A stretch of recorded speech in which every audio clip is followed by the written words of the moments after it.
Welcome to the fourth partly taped meeting of the Vancouver chapter of the LaRouche movement, or those interested in coming to hear a LaRouche representative. If you want to come to these meetings, you need to contact me at paulglumaz@gmail.com, Glumaz. The next meeting will be held on the 6th of July, the Saturday the 6th of July, and you're invited to come. And we are in Burnaby. And so, I want to start with something extraordinary that most people may not be thinking about in this way. And you may have been thinking about it in this way. I'm going to start with something local that happened in Syria. Okay, and this was reported in something called Agencia Fides, which is the information service of the Pontifical Mission Societies since 1927 from Syria. So this is a Catholic organ reporting on the missions of Catholic priests in Syria. And they said that on June 9th, that the entire remaining Christian population of the town of Quasar, near Homs, about 1,000 of the 10,000 who had lived there before the so-called rebellion began, were fleeing following an ultimatum from the military chief of the armed opposition, Abdel Salam Harba. The message was repeated from the minarets of some of the mosques. Christians must leave Quasar within 6 days, which expires this Friday. The ultimatum therefore expired June 8th and produced fear among the Christian population, who had begun to hope that after the presence of Father Paulo della Oglio, the Jesuit stayed in Quasar for a week with the idea of praying and fasting for peace in the midst of conflict. Now, Christian families from Quasar have begun their exodus of refugees in the valleys and surrounding countryside. Some have taken refuge with relatives and friends in Damascus. Some families, very few, sought valiantly to stay in their hometown, but no one knows what fate they will suffer. Fides sources insist that Islamic Salafist extremist groups that are in the ranks of the armed opposition consider Christians infidels. They confiscate the goods, commit brief executions, and are ready to start sectarian war. The June 12th report said, as anticipated by Fides, some of the Christians, after the warning, however, chose to remain in Quasar, exposing themselves to considerable risk. Maurice Bitar was killed by a sniper and 3 other men while he was out of the house to buy bread for his family. The Christian inhabitants of Quasar, local sources of Fides report, suffer harassment such as no vehicular access on the street and the obligation to give way if they meet a Muslim, as in the days of the Ottoman Empire. All right, I wanted to start off by saying to you that there is a massive amount of money pouring in from Saudi Arabia and Qatar, backed by the Obama administration and the British, and by the Muslim Brotherhood sympathetic Turkish government, and arms to these people that are the so-called rebels. And within their element, there's a massive injection of Salafist operations. Salafist operations. Now, what is a Salafist operation? What are Salafists? Okay. There is a current in Islam that has been revived by the Saudis, especially, with a lot of money. Some of them are called Wahhabis. Some of them are called Salafists, and their belief is that Islam went off the rails and became perverted not long after Muhammad. So you have Muhammad, the immediate grouping around Muhammad and their immediate descendants, and beyond that, anything that that's not like what the original group around Muhammad and the immediate successors. Anything beyond like 100 years after Muhammad was alive, all innovations in Islam, it's just totally wrong. It's not pure. So this movement is really, you know, a psychotic movement, because they're saying that Islam went off the rails, and you have to bring Islam back to the pure beginnings, which includes a lot of things, which and includes a lot of different things. But it's this group of fanatics who are cultivated, who are the substance of the operations of terrorism in Pakistan, in Afghanistan, in 9/11, and so forth. And this is a British operation, primarily funded through the Saudis, and there's no such thing as a secular. It's not just against Christians. It's against all forms of secular government. Everything has to be under religious rule. It's totally nuts. I mean, it's like a fanatic Catholic who believes that all government is evil because it's not run by the clergy. You know, it's that kind of craziness. It's that kind of insanity. And this is the stuff that's being pumped into Syria. You have all these people from Libya, all of these Salafists coming in from Iraq, they're coming in from Afghanistan, they're coming into Syria, they're being financed, they're carrying out massacres against Christians. Well, where are all the Christian churches in the United States?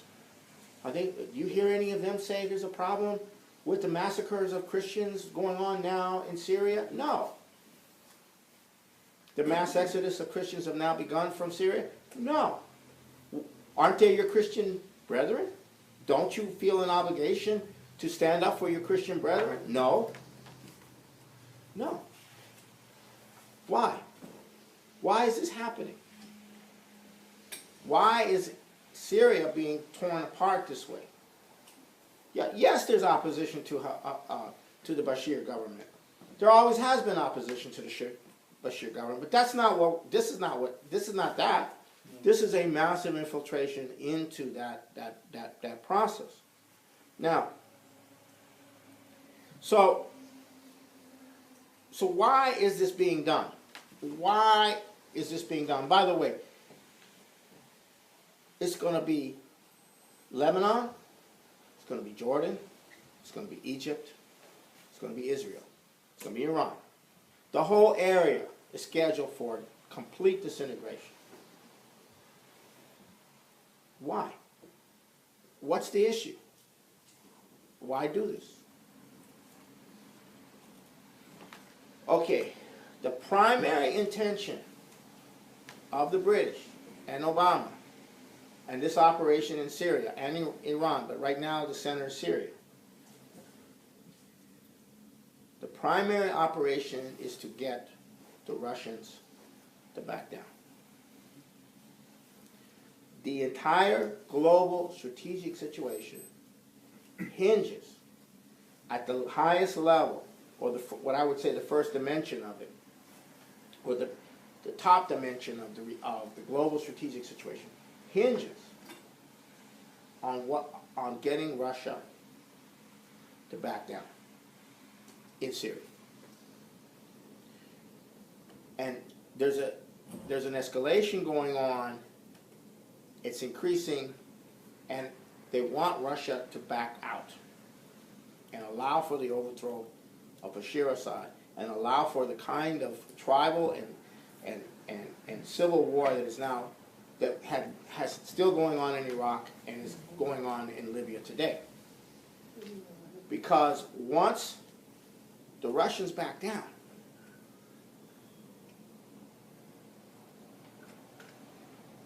then they can say, you see, the Russians back down. They're not going to stand and defend you. China, you think the Russians are going to defend you? No. India, you think the Russian nuclear arsenal is going to defend you? No. You see, they back down. Uh-huh.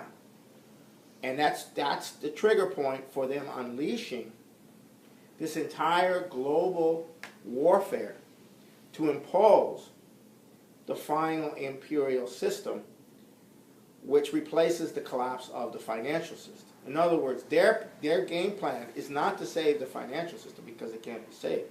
Their game plan is to impose rule through an imperial system run by a military machine, run by permanent war on a global scale. And this will break up Russia, this will break up China, this will break up India, because every part of the world has different ethnic groups, has different situations, and this is to break the whole thing up, break it down. And then you have this global power, as you saw in the movie by H.G. Wells, The World to Come, and then you have all these little small ethnic groups and various different things. This is the world that they've been trying to create from the end of World War II. This crap. And Russia is standing in Syria, and Putin is saying, no, we're not going to budge. You come in, you're going to be facing us militarily. And then the U.S. military is saying to Obama and to these people, do you want a nuclear war? Do you want to go in here and do this and confront the Russians? So if the Russians back down, the other side of it is the military, U.S. military, won't have anything to say anymore. You see, we proved to you that they will back down. We're right and you're wrong. Obama will say, I'm right and you're wrong to the military. Just like Hitler said to the German military, I'm right. You see, they didn't even put up a fight. We went into Czechoslovakia and Austria, and they didn't even put up a fight. You see, I'm right and you're wrong. That's the kind of situation that you're dealing with. Are the Russians going to back down? I don't think so. However, at the G20 meeting in Los Cabos, Cameron, the Prime Minister of Great Britain, and the British press put out the line that Putin had made an understanding or an agreement that to bring down Bashar Assad. It's just we haven't worked out the details of how that's going to work. And the Russian Secretary, Foreign Minister said, no, we didn't do that. That's not true. But they said that because they want to maintain the illusion that the Russians will back down. Because as soon as it becomes evident to everybody that the Russians will not back down, and you will have a nuclear war when push comes to shove, it's only then that the oligarchy's control over the situation breaks. Because how many people in the oligarchy, or let's say how many people who are influenced by the oligarchy or are auxiliaries of the oligarchy or whatever, really want to die in a nuclear war? Really want to get wiped out in a nuclear war? No. So they're going to have to deal. So so they have to look for an alternative to dying in a nuclear war. So that's the absolute top of the strategic situation. Also, when the Middle East goes into chaos, what happens is, they got the Chinese oil gets cut off, this and that, and 1,000 other things, ramifications occur as well, which also have an impact of destroying Asia, has an impact of contributing to the destruction of Asia. Now, so that's the number one strategic situation on the highest levels. If the Russians don't back down and insist to be in the way of this process, then nuclear war is the only way, and that is not acceptable to everybody. It's just not acceptable to everybody. So, however, the sitting president of the United States is a personality who would launch a nuclear war on an impulse. Whereas the British are not going to launch a nuclear war on an impulse. It's going to be figured. It's going to be a move that they're configuring what the outcome is going to be. But Obama is of such a mindset that he could launch a nuclear war on on impulse. And if you get to a point of confrontation with the Russians, you get to a point where it's eyeball to eyeball, and Russian forces are engaging American forces or NATO forces, and it's escalating, that's when Obama might do something like that. And that's a very disturbing thing. And it's very disturbing to a lot of people. It's very disturbing to a lot of people in the government. It's very disturbing to the people in the military. That this man is very dangerous, and he's not sane. He's not mentally healthy. He's not a mentally healthy human being. So there's a real problem. Now, so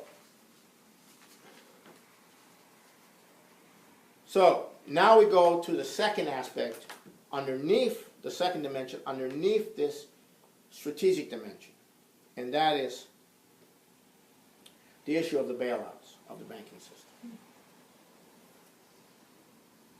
The British are not trying to necessarily save, the British and their allies are not necessarily trying to save the banking system.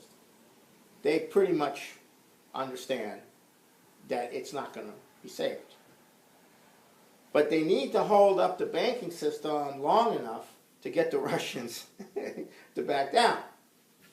Because if they let the banking system go, and we have total chaos, and the Russians haven't backed down, then the position of Asia, the position of Russia and China and India and Asia in the global situation as the transatlantic system collapses is possibly superior. Is superior.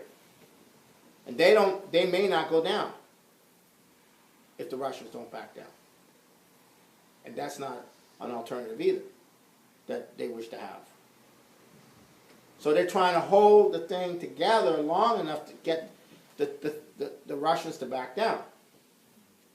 Once the Russians back down, then they can let the whole system go. The Russians aren't backing down. The Russians aren't backing down. So it's a real problem. And a year ago, everyone on the so-called fringe, the people who were not, in the fold, were saying, well, they're building up the euro as the center of the new world order and all of this. Well, look at the European situation now. It's not very good. So where's your center of the new world order? Well, the center of the new world order is going under, my friends. They don't have a center anymore. It's disintegrated. So anyhow, so every day the Russians don't back down. Every day the bailouts continue. Every day the empire is every day that the empire is disintegrating in its power over the world.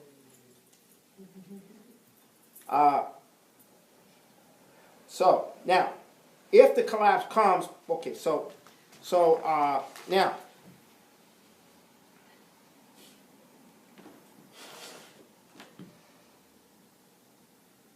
So their vision of the world, the oligarchy's vision of the world, the British imperial vision of the world is, yes, we will have depopulation. Yes, we will have wars. Yes, we will have all of this. We will have it all. But it will be managed. Okay? Things will disintegrate. You'll have wars. You'll have police states. You'll have dictatorships. The United States will break down. Canada will break down. Mexico will break down. Every part of the world will break down into smaller units. And nobody will have power, but there will be this international structure that will control it, called governance. And Tony Blair has said this. We have entered the post-Westphalian period. What does that mean? There are no nations. That's what he means by the post-Westphalian period. He said that in '99. This is what, again, the right to protect the people and the Atrocities Prevention Board and all of this is what Obama represents. And this is where Obama comes in. He actually sees himself as the guy who's going to finally bring the world together. In this manner, of course. He's going to bring the world together, and he's going he's going to have all of the accolades that go with that. So, now, if on the other hand, you don't want to die in a nuclear war, and you don't want to hand the world over to the Asians, there's only one way out. Glass-Steagall. There's only one way to escape the collapse of the financial system. Glass-Steagall. That is the only way. You cannot escape it any other way. You have to create a separation, a sovereign separation, a firewall between that part of your financial activity that has real substance and that which doesn't. And then you have to come in with credit. And that, there is no other alternative. Do people understand that in the highest branches of government in the United States? Yes. Do people understand that in the highest branches of government in France? Yes. Do people understand that in Italy? Yes. And other places? Yes. They do understand.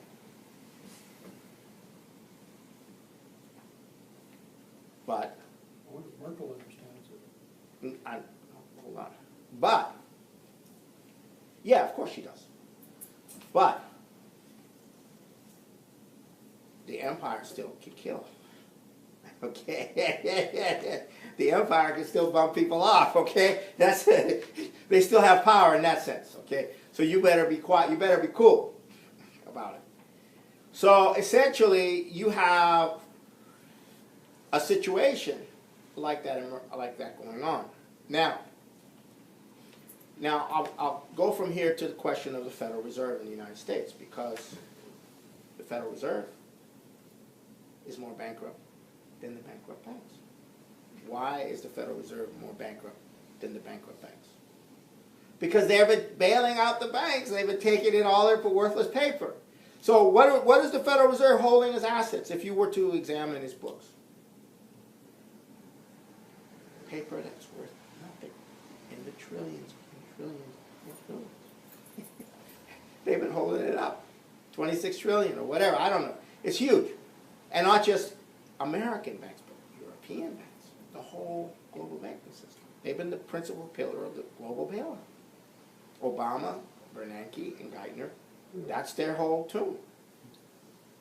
So, the Federal Reserve is bankrupt. And if you have Glass-Steagall, well, you got to take out the Federal Reserve and bring in the credit system, a national bank or a credit system. Now, so we have the crisis that has occurred in Europe. You had the Greek elections. You have the Spanish debt crisis. Now you're going to have the Italian debt crisis. You have the German government under Merkel is refusing to go along with the super bank facility, the bank union, and the facility to bail out the system, because they feel that Germany would have to pay for it all because nobody else has anything. And she's right. And it's not. And there's a constitutional crisis over this in Germany. Now the Greek elections, they managed to survive in the Greek elections. They got the opposition was greater than the parties, but because one of the parties that came in first gets an extra 50, gets an extra 1/6 of the parliament, they were able to form a government, and now they're implementing the austerity, and the Greek population is going crazy, and everybody that can is trying to leave. But where are they going to go? To another country which is going through the same thing. So it doesn't really work, and it's not going to go away. So, and I'm going to give you now a picture of the economy of the world, but I'm going to use the United States as an example, because there's a report that was put out by Paul Gallagher on our website which kind of gives you a flavor of what a dead economy is. What a dead economy is. Okay? Okay. What you have in the United States is a dead economy. The labor force is shrinking. In the U.S., The unemployment figures are all doctored because they don't count the people who they claim no longer are looking for work. Okay. But the actual labor force is shrinking. The population is increasing, but the labor force is shrinking. So, now, this is occurring mostly among the 16 to 30-year-olds. In the recent period, 80% of the 16 to 30-year-olds are not entering the workforce. 80%. What's happening to those 80%? They're staying at home. They're getting by with college loans. They're putting themselves into hundreds of thousands of dollars of debt in order to stay out of the workforce. And then they default on those debts when they get out when they get out of college. So they stay in college as long as they can. They keep getting the loans coming, which are a bailout, which is another form of a bailout, right? It's a bailout the workforce, and many other reasons. So, in the last 3 years, so you have 17 million of these youth don't have jobs. 16 years is the working age. And then you have, in the last 3 years, is added to that 3 million more. 2/3 of the jobs are below double the poverty level. And the construction industries have gone. 2 million fewer in construction. And those with work 18 to 25, 50% are not working full time. The older people, the boomers, are not retiring because a lot of them are not retiring because their savings got wiped out in the financial thing. And right now, people are being thrown off unemployment on a mass scale. Their unemployment compensation is running out, and they're just, that's it. Figure it out for yourself.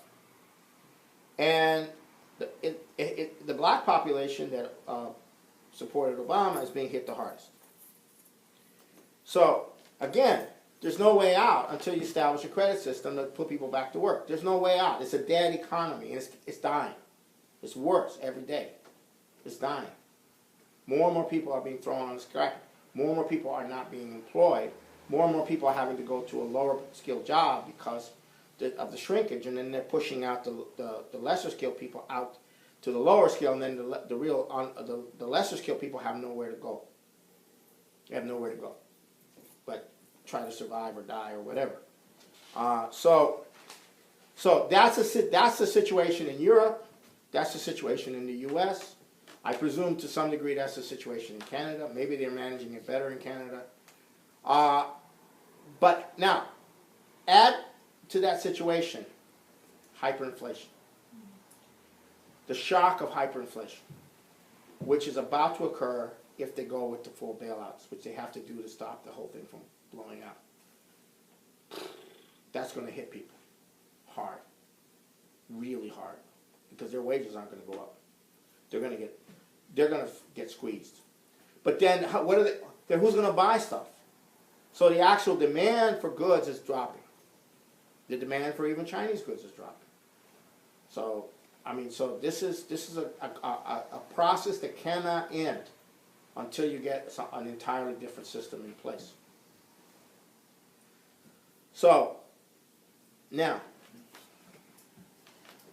okay, so that gives you a sense of the economic aspect of it. Now, then I'm going to go into the situation with the population, because the population of Europe, as well as the population of North America, especially the population of the United States, are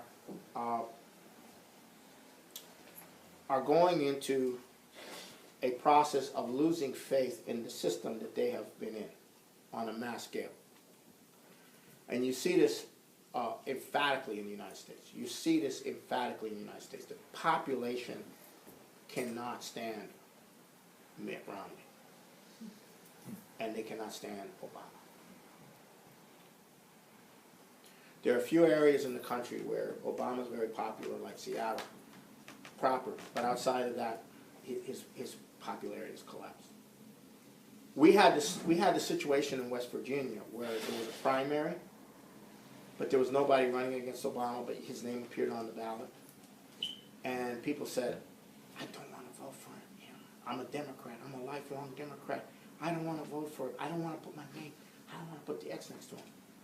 And there was another guy who managed to get on the ballot who was a convicted felon, and he got 40% of the vote in the primary.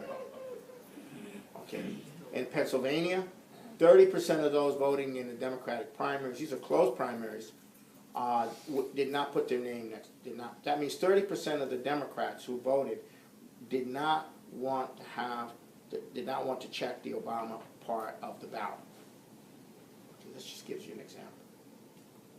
I mean, the population is getting worse and worse on Obama. I mean, his popularity is really gone down. Now, in Los Angeles, we sent a team of people into the largest trade union association in the United States, which has 1.5 million members. It's called the American Federation of State, County, and Municipal Employees. It's called AFSCME. It has been the most loyal union to Obama. And we went in there with a Glass-Steagall fight. And we've picked up a massive political fight over Obama going on in the union. Okay, so there's tremendous disaffection inside the most pro-Obama union in the country. That depends on the government, though, basically on the government jobs. These are all government jobs, state, municipal, county, and municipal jobs. And then in Seattle, I told this to you before, I'm going to repeat this. Dave Christie, our candidate in Seattle in the 9th District, has been going to all the Democratic Party meetings over the last year calling for Obama's impeachment. Now, the Democratic district meetings and the county meetings in the Seattle area are the place where all the political hacks, all the people who are involved in the Democratic Party come and meet every month. And he's been going to all these meetings and saying, I'm a candidate and we need to impeach Obama and blah, blah, blah, and, and the fur flies and all of that. And so I said this in the last meeting, but they had a state convention in Seattle of the entire Democratic Party. And he was invited to come to a meeting of the progressive element of the day. They have a progressive faction. It's called the Progressive Democrats, right? And so he was invited to come to a dinner. Actually, it was a dinner. And he went there, and there were 150 people there. And they were part of the Progressive Democrats.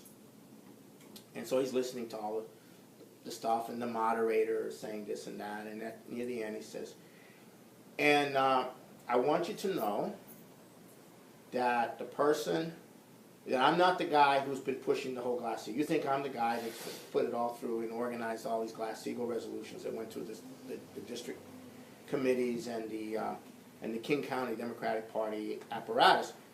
But no, I've been working with Dave Christie. Dave, why don't you come up and speak? Well, Dave was shocked. He's being asked to speak in front of a major section of the Democratic Party by the leadership of that section, when they know, and everybody in the room knows who he is. He's associated with LaRouche, and we have a mustache on Obama's face, and we have been calling for the impeachment of Obama.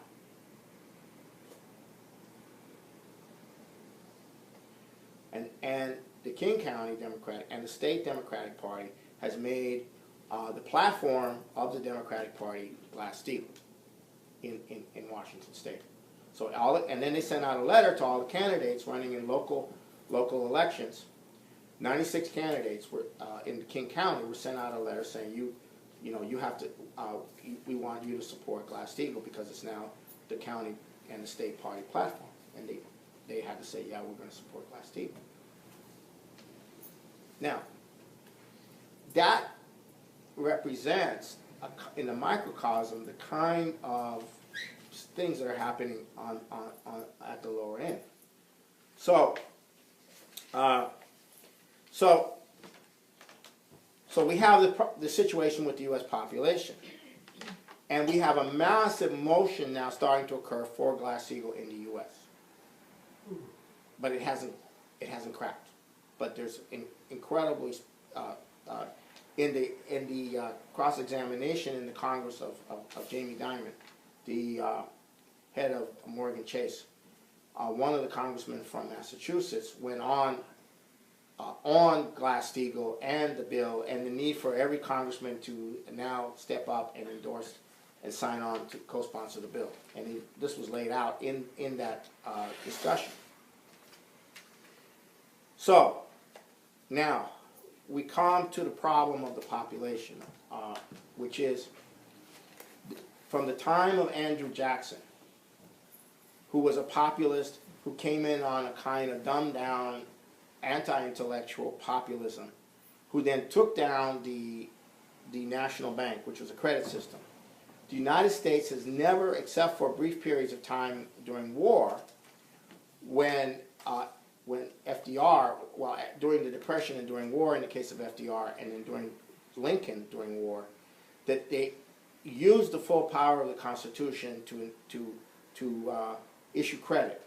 And in this crisis, the way it's going to work is essentially the government is going to issue credit the way they did during the war. They issue in the war, they issue war contracts to produce. And this same principle will apply more or less, but it won't be war, it'll be contracts to produce, to get people to work and produce and build. That's the way it'll work. So this whole issue of Andrew Jackson has to be taken on in the population because people still believe, both on the left and in the right, that Andrew Jackson was a great hero, when indeed he was a criminal. He was a protege of Aaron Burr. He brought down the credit system of the United States and handed it over to the international bankers.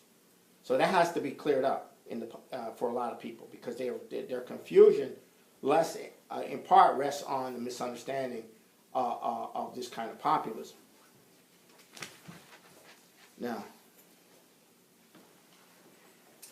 we come to the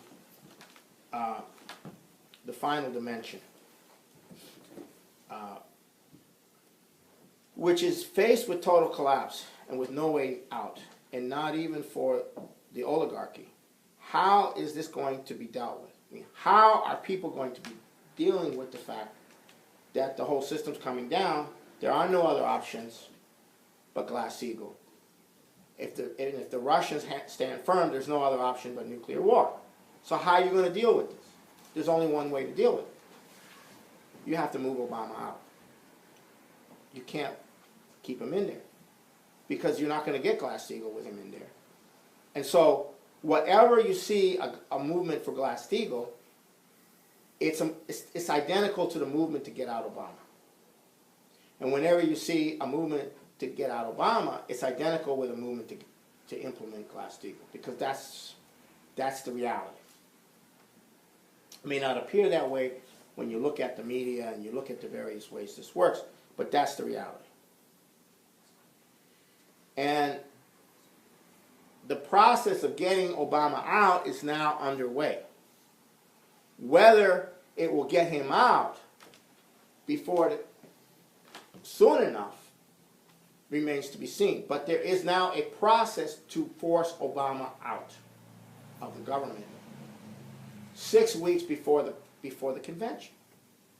Now, 6 weeks before a nominating convention, when there's nobody running against the president, the incumbent, who is expected to be the nominee, you have a massive move to get him out. That's unprecedented. Oh, wait till after the elections. Oh, wait till Romney gets in there. Romney may be much better than Obama. But Obama is so bad that Romney is so bad, even if he's much better than Obama, that you will not have a survival of the United States, most likely, if Romney becomes president. That's the difference. It's terrible. And people are confronting the horror of the political process that's going on, the money flowing into the candidates, the whole system itself is unable to address the reality of the crisis. Oh, and so you have this disaster, complete disaster, and everybody can see this disaster occurring. And if you don't want that disaster, the first step is to remove Obama, and you have somebody coming in as a Democrat to run on Glass-Steagall, and then you have a totally different political situation. You have the implementation of Glass-Steagall. Because that's why you would do it. That's why you would get rid of Obama. Because if you don't have Glass-Steagall, you either have total collapse of society or nuclear war. And that is becoming very evident. So the coronation of Obama as the nominee, and nobody wants to go to the convention. That's the other thing. All these people, politicians, congressmen, governors are dropping out. They're saying, I got other things to do. I'm not coming to the convention. At the Democratic Party meetings, they're trying to sign people up to go to the convention. Nobody wants to go and be a rah-rah for Obama. So,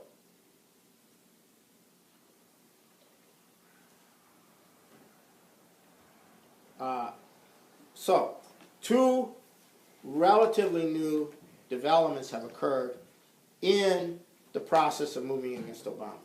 One is centered around the national security leaks, and the other is centered around this recent development last week around the Oversight Committee on the Justice Department issuing a contempt citation to Holder, Eric Holder, the Department of Justice head. Now, this is about something called Fast and Furious. And what is Fast and Furious about? Well, it's hard to find out because the government isn't releasing the documents, but they don't want to release the documents.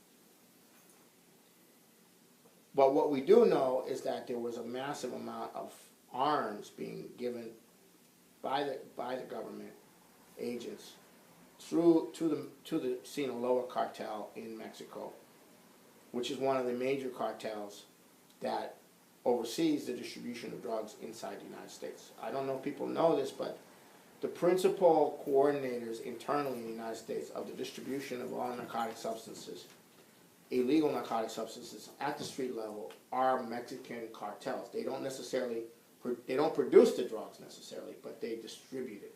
They control the distribution of drugs, which means they control the collection of the funds that come from the distribution of those drugs. So those cartels, which have tremendous power inside Mexico, whom initially there was a crackdown on them as Obama was coming in, but that was just for cosmetic purposes. Once Obama began consolidating, he removed all, he backed off on going after the drug trade in Mexico, and basically left the Mexican president and the Mexican population, hey, what are we going to do? If you're not going to go after him, how are we going to deal with him, So essentially, you have a dual power situation in Mexico with the drug cartels, and the drug cartels Mexico control the distribution of drugs internally in the United States. So why would Obama want to give them all these weapons, supply them with all these weapons, so that they can come to power in Mexico? They can increase their influence in Mexico. Why? Because that is the empire. That is the British Empire. Break up Mexico with the drug cartels. And maybe there's a side benefit to helping Obama's re-election campaign inside the United States. I mean, wouldn't you want to have all the drug gangs in the United States that run the drugs in the United States back in your presidential race? I mean, what does that mean? Back in your whatever. So I don't know. I'm speculating, but there's something really nasty about this situation, and Eric Holder spent 18 months dodging Congress's attempt to get these documents, and finally the Oversight Committee said, well, we're going to charge you with contempt if you don't produce some of these documents. And then he said, well, let's meet. And then he said, I'll produce the documents when I meet you. And they said, no, we want you to produce the documents before we meet so we can look at them before we meet you. And then he did a whole bunch of other things, and then finally he had the meeting, and then he asked Obama to invoke executive privilege. Now, executive privilege is something that a president can say that these documents have to do with with the White House. Now, the White House is not the Department of Justice. The Department of Justice is a cabinet unto itself. The White House is the president, his personal staff, his chief of staff, and so forth and so on. So they're invoking executive privilege over something which up until this moment, after 18 months, is supposed to not have anything to do with the White House. So either the White House is invoking executive privilege unconstitutionally on a matter that does not involve the White House, or the White House is involved in these documents, and therefore they're invoking executive privilege. You can't have it both ways. And if it's the latter, then the president is covering his ass. And so these documents then pertain to him.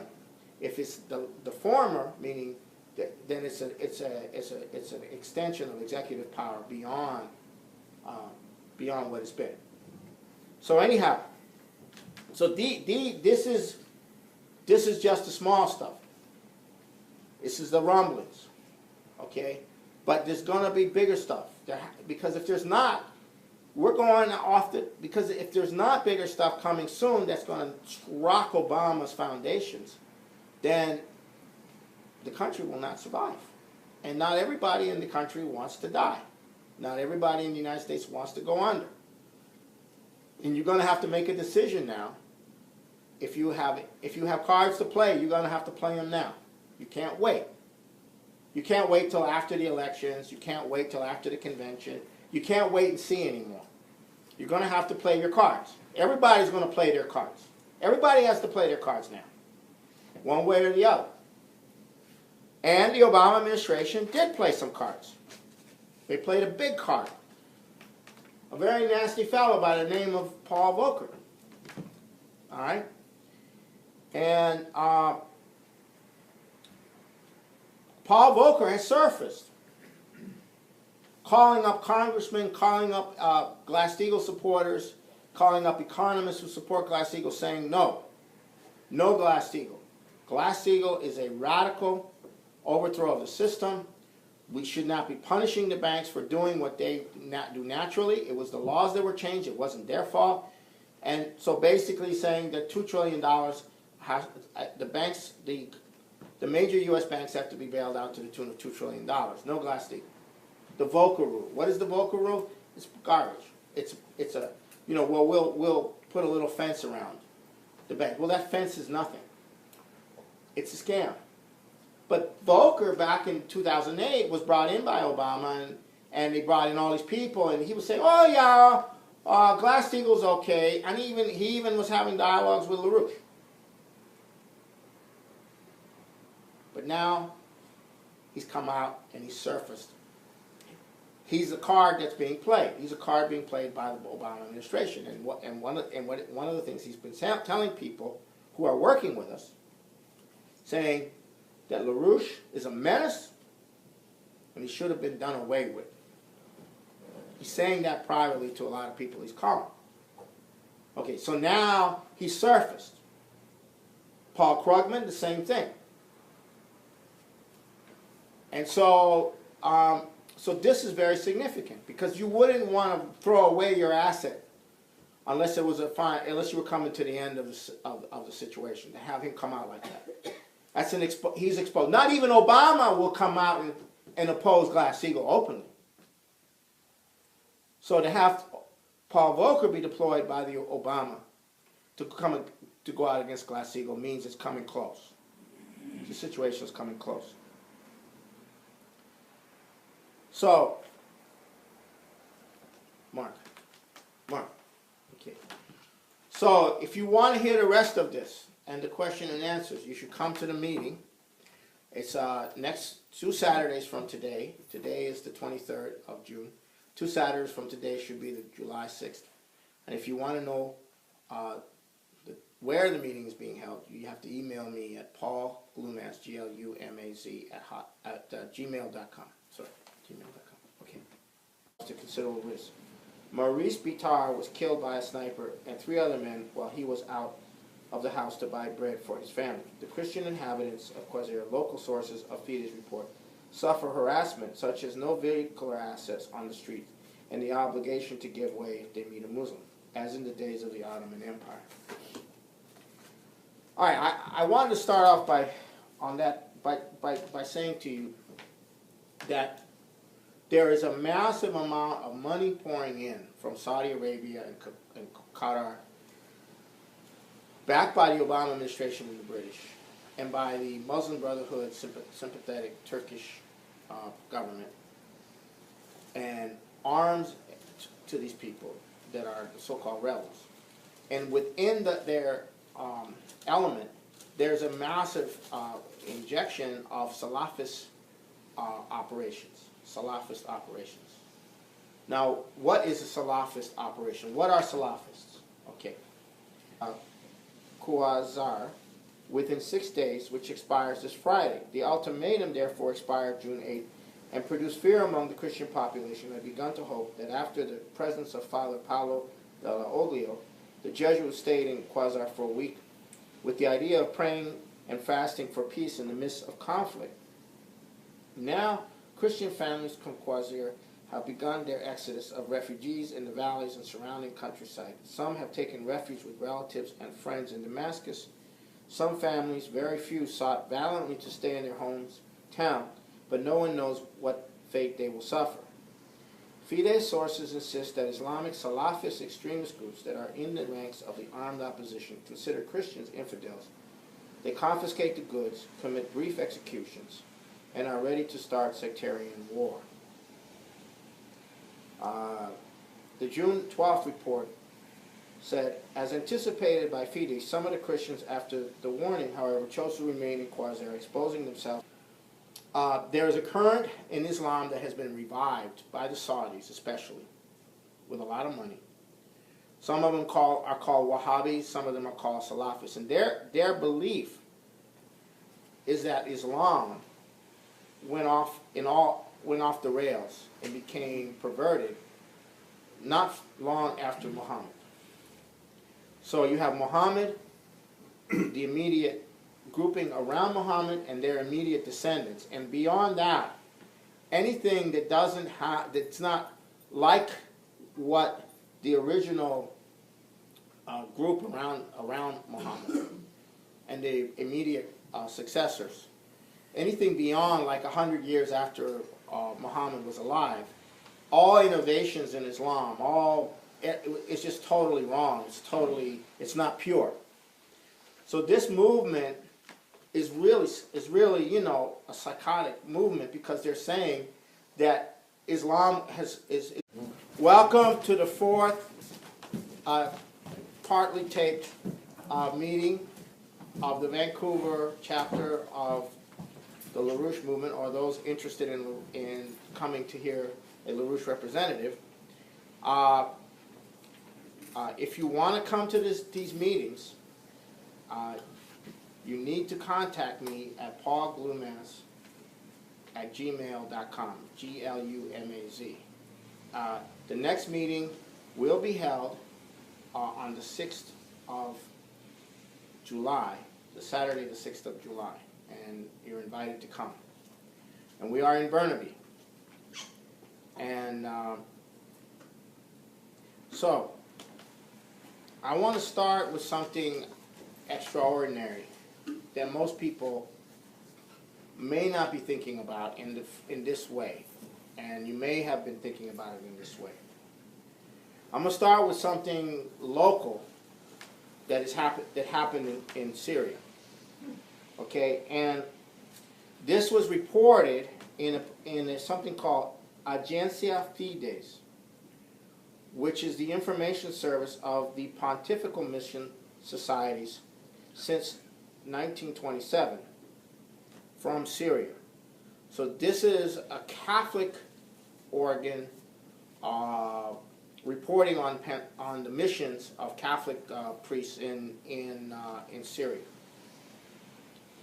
And they said that on June 9th, that the entire remaining Christian population of the town of Quasar, near Homs, about 1,000 of the 10,000 who had lived there before the so-called rebellion began, were fleeing following an ultimatum from the military chief of the armed opposition, Abdel Salam Harba. The message was repeated from the minarets of some of the mosques. Christians must leave